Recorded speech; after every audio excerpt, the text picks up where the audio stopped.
What's up, guys? It's your boy Dio here, back for another one. And we are here with the Riding Times GT73, the updated model.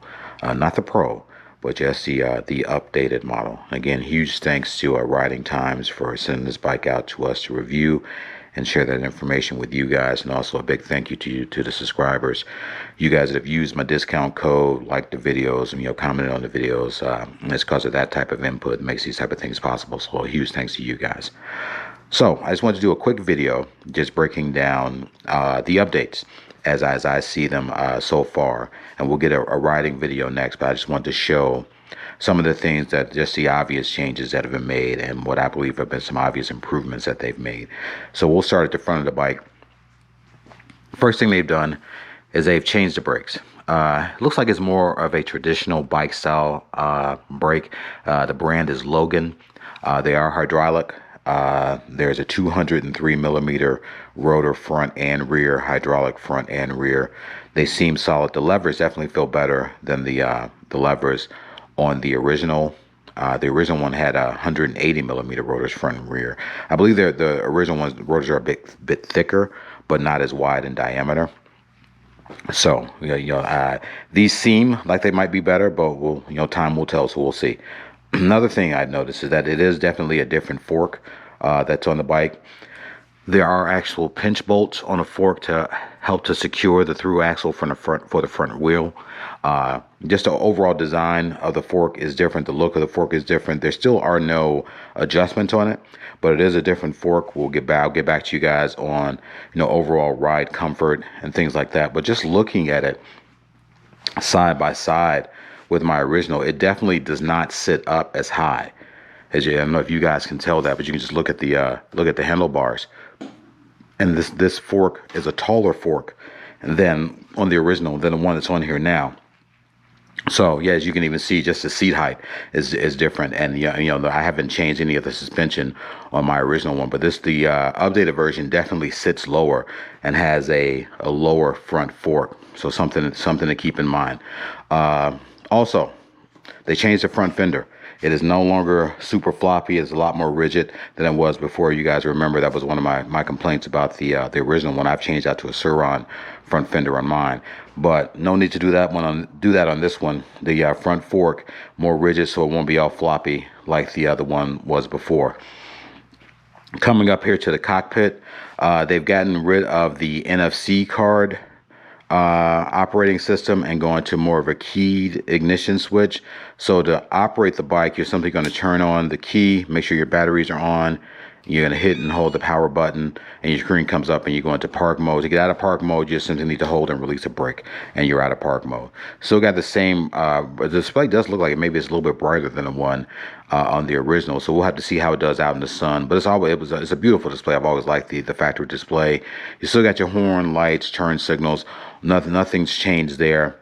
Another change, the decals do not come installed on the battery. So if you don't want them on there, you don't have to put them on there. It looks a little bit more stealthy that way. I think I like the way it looks better without the decals, but it's an aesthetic thing. So whatever you like, you have the option to have them or not to have them. So I thought that was a nice touch to give you the option to have the stickers or not to have them on there. I already had the updated rear suspension on mine. I ordered it from Riding Times for my bike, so I'm familiar with that already.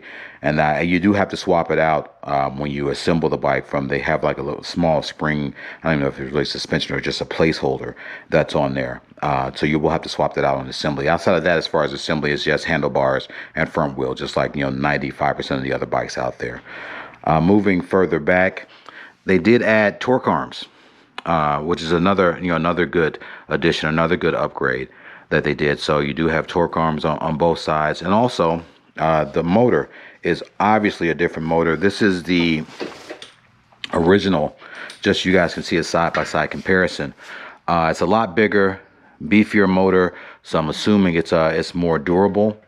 So hopefully, any problems that guys were having with the original motor, that won't exist with this one. But only time will tell. So we'll get out there and we'll test it and we'll see.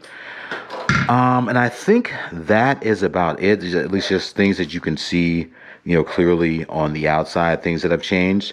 I know they mentioned there's some changes to the controller, so we'll see what the performance is like. We'll get out and do a ride.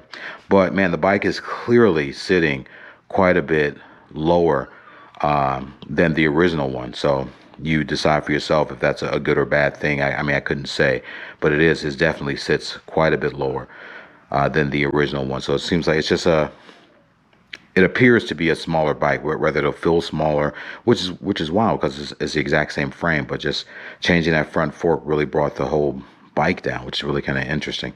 Okay, but that's it, guys. Just wanted to give you guys a quick introduction to the changes that we have on the Riding Times GT73.